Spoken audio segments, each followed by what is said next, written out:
Hola y bienvenidos a Observación al Día. Yo soy Laura Espinosa y hoy 24 de marzo de 2023 les invito a que me acompañen a ponerle la lupa a 3 temas de la agenda política colombiana. Primero, la reforma política. ¿Por qué fue retirada? Segundo, la MOE asume la Secretaría de la Red de Integridad Electoral Acuerdo de Lima. Y tercero, ¿es cierto que en materia de orden público estamos en una situación que podría ser similar a la del 2002? Y anuncio al país que he firmado la proposición que dice, de conformidad con el artículo 3 y 155 de la Ley Quinta de 1992, le solicito a la Comisión Primera del Senado aprobar el retiro del proyecto de acto legislativo 018 del 2022, acumulado con los proyectos de acto legislativo 06, 016, 026 de 2022, Senado 243 de 2022, Cámara, por medio del cual se adopta una reforma política. Pero quisiera que esta solicitud de retiro, que debe ser aprobada por la comisión, que debe ser aprobada en términos reglamentarios, sea firmada unánimemente por la comisión y que convoquemos un gran acuerdo político y un gran debate nacional alrededor de lo que debe ser el contenido de una reforma política que nos permita llegar al Congreso o volver al Congreso a un gran debate nacional sobre el particular. Una reforma sin lista cerrada paritaria de género no vale la pena. Y yo le pido hoy al señor ministro y al gobierno que retire esta reforma que ya no tiene absolutamente ningún sentido. Esta es mi posición sobre la reforma política sin lista cerrada obligatoria. Pero no se preocupen, que el gobierno no se termina el 20 de julio. Nos quedan 3 años para que hagamos la reforma que el país necesita. Y ya no solamente la de esos 3 elementos fundamentales, la lista cerrada paritaria, la financiación estatal completa, la autoridad electoral independiente, sino también eliminar la circunscripción especial de Senado o limitarla, que terminó siendo una defecio, que encareció tremendamente las campañas electorales y eliminó la representación y la rendición de cuentas de los senadores en sus regiones. Escuchábamos parte de la intervención del ministro del Interior, Alfonso Prada, en la Comisión Primera del Senado de la República, en donde pedía a dicha comisión que se aprobara el retiro del proyecto de reforma política. Y también oíamos al presidente del Senado, Roy Barreras, anunciando que una reforma sin lista cerrada paritaria de género no vale la pena, y pidiendo que se retirara lo que para él era una reforma que no tiene ningún sentido. Pues para ayudarnos a desenredar la pita y a tratar de entender por qué se hundió la reforma política, nos acompaña Carlos Oviedo, abogado del componente de Justicia Electoral de la MOE. Carlos, bienvenido a Observación al Día y explíquenos qué motivó que se retirara esta propuesta de reforma. Hola Laura, muchas gracias por tenerme de nuevo en este espacio. Desde su primera versión, la reforma política incluyó una mezcla de elementos positivos y negativos, además de tener en algunos casos problemas de coherencia interna. Algo esperable considerando que se acumularon 4 proyectos muy distintos. Pero la reforma tuvo muchas modificaciones en su trámite, perdiendo algunos de los elementos positivos que tenía, particularmente en el caso de la última ponencia, donde se eliminó la obligatoriedad de presentar listas cerradas bloqueadas con paridad y alternancia, lo que finalmente hundió el proyecto por la pérdida de uno de los elementos que le permitía mantener el apoyo de varios legisladores y de organizaciones de la sociedad civil. Considerando que se trataba de un proyecto que recibió múltiples críticas desde el principio, debido a algunos de sus elementos más problemáticos, que se cayeran las listas cerradas hacía muy esperable que se hundiera la reforma. Carlos, y en el comunicado emitido por la MOE el día de ayer al respecto del hundimiento de la reforma, se expresa que el proyecto mantenía diversas medidas que nada tenían que ver con el objetivo de la reforma misma. ¿Cuáles eran estas medidas que identificó la MOE? Lo primero que debemos discutir son los problemas que estaban desde la primera ponencia. Se permitía que los miembros de cuerpos colegiados o quienes habían renunciado a su curul antes de la entrada en vigencia de la reforma pudieran renunciar a su partido y se inscribieran en otro sin incurrir en doble militancia por un plazo de 2 meses. O sea, se estaba habilitando el transfugismo.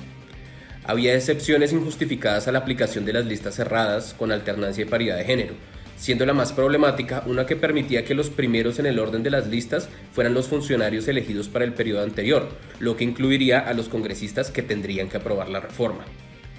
La posibilidad de que los congresistas pudieran renunciar a su curul para ir al Ejecutivo de manera inmediata, lo que termina afectando la separación de poderes, y más grave aún, desde la última ponencia se agregó que pudieran regresar después a su curul al salir del Ejecutivo.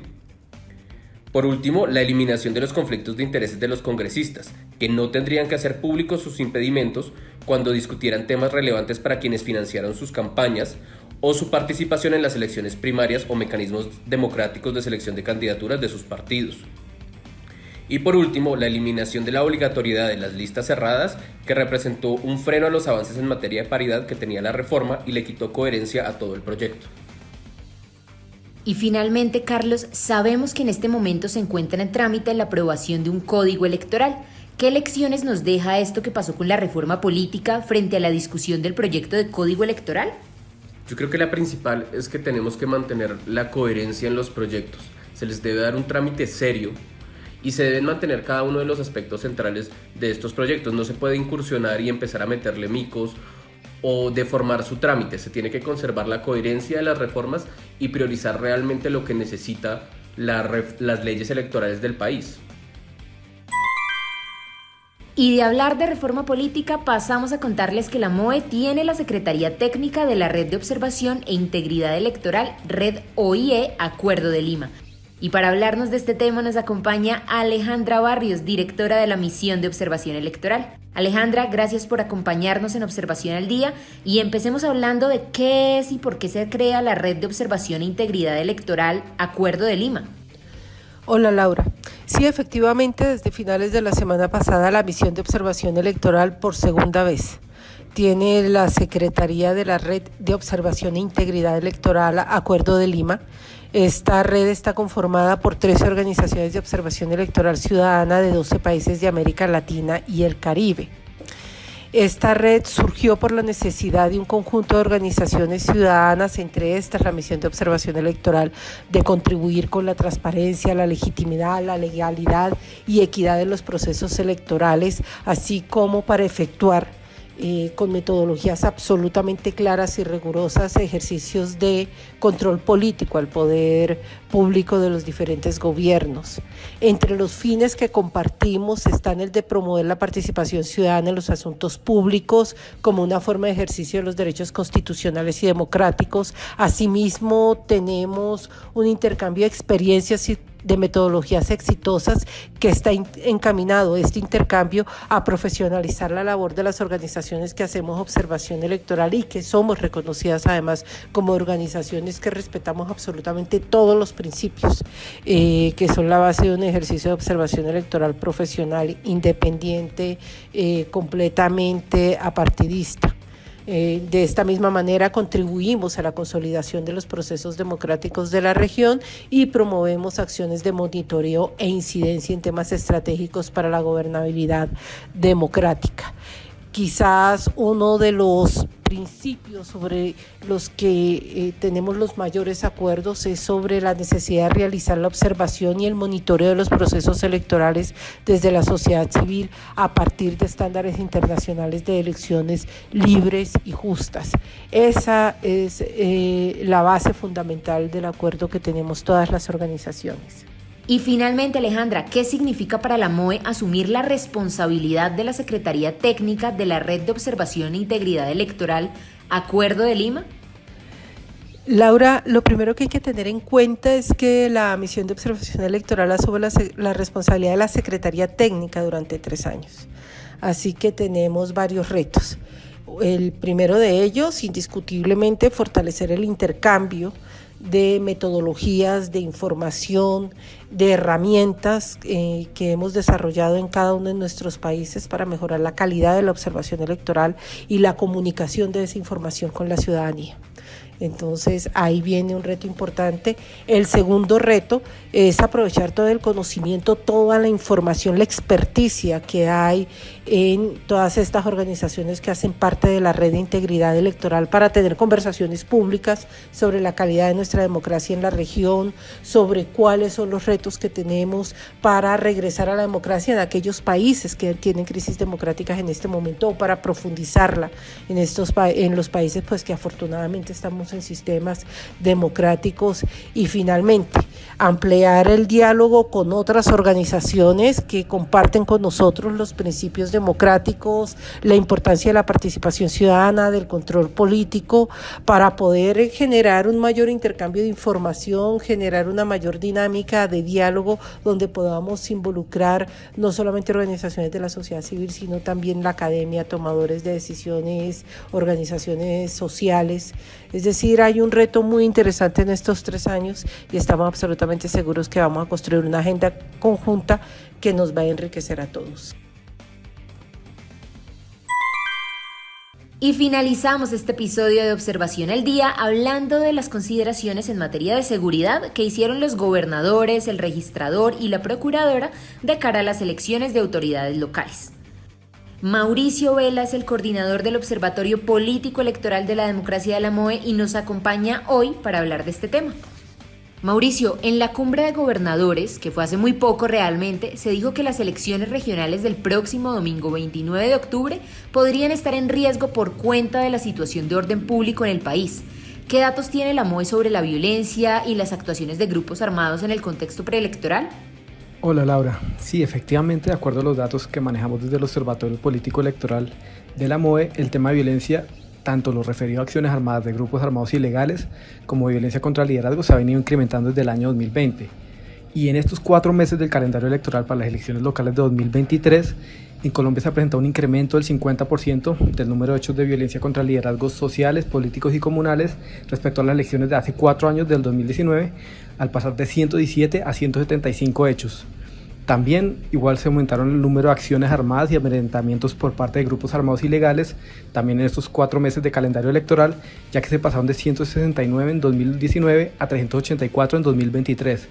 Por lo tanto, la situación de violencia es un factor a tener en cuenta y digamos no podemos olvidar que a principios del año pasado, en particular en los meses de marzo y mayo, durante pleno calendario electoral, se dio un gran pico de violencia y vimos también unos paros armados, tanto del ELN en febrero del 2022, previo a las elecciones de Congreso, y el Clan del Golfo en mayo de 2022, previo a la primera vuelta presidencial. Por lo tanto, la violencia sigue siendo un asunto prioritario.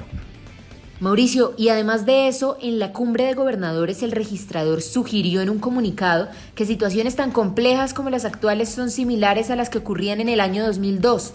¿Es comparable lo que se está viendo ahora en términos de violencia y actuaciones de grupos armados en el contexto preelectoral con lo que se vivió en ese año, en el 2002?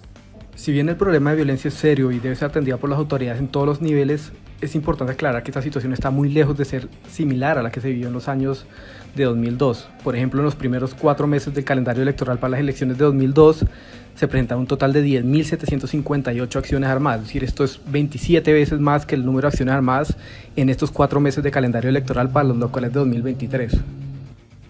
Y para cerrar, Mauricio, ¿cuáles son las recomendaciones que hace la MOE a las autoridades en términos de frenar la violencia y actuaciones de grupos armados en el contexto preelectoral y electoral de cara a las elecciones de autoridades locales del 2023? A más de 7 meses de las elecciones, precisamente lo que se trata es de tomar las medidas correctivas y preventivas que logren permitir encauzar el proceso electoral para que se desarrolle de una manera segura en todas sus etapas. Por eso el Estado cuenta con unas herramientas y una institucionalidad precisamente para adoptar todas estas medidas preventivas para la preparación de estos comicios. Por eso desde la MOE consideramos que las convocatorias o comisiones de orden público, como ocurrió la semana pasada, deben ser complementadas con un seguimiento permanente, así como convocatorias seguidas a las comisiones de seguimiento, tanto nacionales como locales, y de esta forma recolectar toda la información y toda la percepción y los diálogos con partidos políticos para que de esta manera se logre prevenir todo lo que tiene que ver con la violencia. Cerramos así otro episodio más de Observación al Día. Y la próxima semana vendremos con más temas de la agenda político-electoral colombiana. Misión de Observación Electoral: hombres y mujeres al servicio de la democracia y de unas elecciones locales libres de violencia. El que tu voto pretende usar de mala manera, seguro que no te quiere, por eso no te respeta. Pon el ojo, pon tu oído en aquellos que trampean y denuncia para que pronto la ley su juego detenga.